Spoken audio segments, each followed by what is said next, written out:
Yo! So recently I finished reading the My Hero Academia Vigilantes spin-off manga, right? And long story short, it's so much better than the main series, man. Like, in every single fucking way, man. And this is kind of unusual. Cause, not gonna lie, spin-offs are usually not as good as the main series, let alone better than it. Which, in my opinion, is fucking stupid, man. Like, the world's already there. Just build on it, bro. Like, you see shit like Boruto, and you're like, fuck this, man. This is fucking shit. And I've already shat on Naruto in this channel, right? So that should be a testament to just how dog shit Boruto is. And there's also stuff like Legend of Korra, which in all honesty is not even that bad. I mean, I enjoyed it, my mom enjoyed it, but it's still nowhere near as good as the original Avatar the Bender series. Anyways, what was I on about again? Oh yeah, the Vigilantes spin-off is better than the main series, and here's why.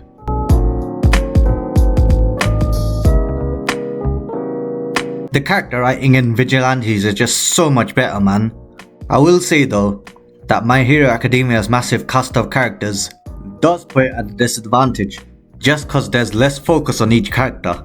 However, this is not a good excuse for My Hero Academia's characters to be so fucking shit, man. I mean, just look at something like World Trigger, for example. World Trigger is just the perfect example for where most of the characters just don't need an over-the-top backstory or like character development or something.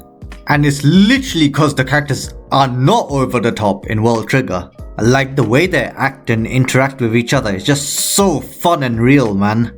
Like in other battle anime or manga, the friendships that are formed are needed for the story.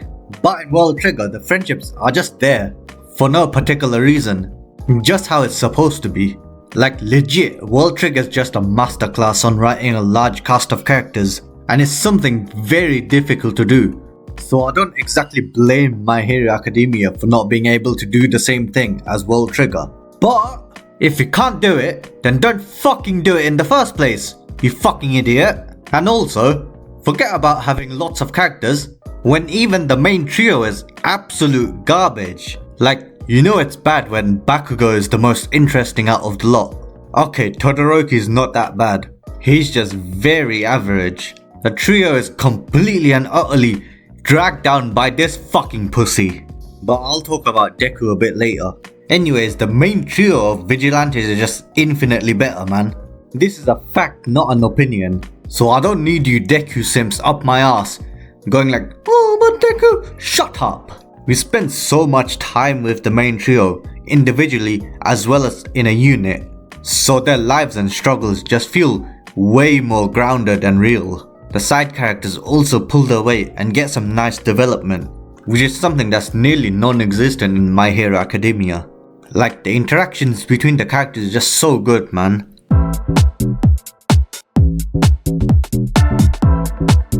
The main character of Vigilantes is your usual uni student just living day by day. His dream in the past was to become a hero, but he never fulfilled that, so what he does instead is do volunteer work and help people out in public. And compared to that, what the fuck was Deku doing while he was quirkless? Yeah, that's right. The kid was writing notes about his favorite heroes. Like, to me, it just looks like he wants to be a hero just for the status, not to actually help people out. And he has the nerve to give lectures about justice. Fuck off. And I don't get this entire lecturing thing as well. Like, what are they even thinking when they're lecturing a terrorist about what they're doing is wrong? Do they think that the terrorist is suddenly gonna turn around and be like, whoops, my bad? Of course not, you fucking retard. And while Deku's going on and on about justice, Koichi actually has a set of morals that he sticks to. For example, he doesn't kill anyone purely because he doesn't want to kill anyone, not because of some fucking bullshit justice nonsense.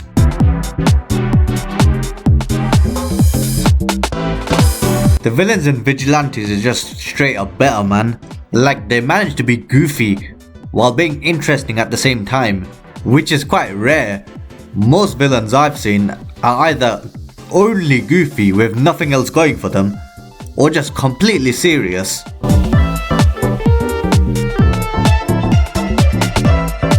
Okay, that's enough about the characters. Let's move on to something else.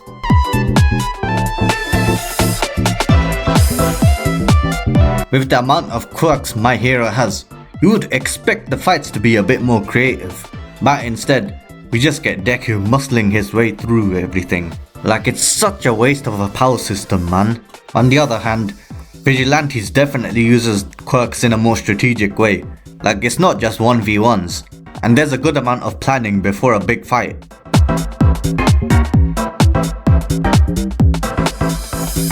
I mean, they both try to show the faults of a hero society, but in My Hero Academia, except the Stain arc and Deku turning into an edgy little shit, they don't actually show you why the hero society is not all that great.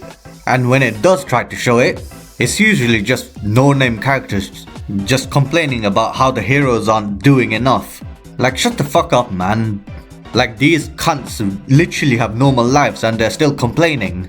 It's not fucking Chainsaw Man where the average life expectancy is literally like 30 years old or some shit like that. However, Vigilantes definitely does this way better than My Hero Academia. And I guess it's the entire point of the spin-off. And it shows us that the heroes only really go for the big jobs. And how the law literally prevents vigilantism. So we actually get to see people's lives, particularly people from like working class areas, being ruined because of society.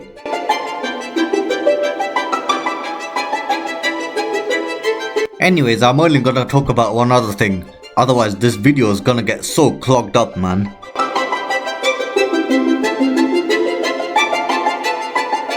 I think we can all agree that a spin-off is an extension of the main story, right? And Vigilantes definitely does that. Like, it builds on My Hero Academia's world and characters so well. Like, we get some really important information about My Hero Academia characters, as well as how Eraserhead struggled in the past. Anyways, that's enough for today. See ya!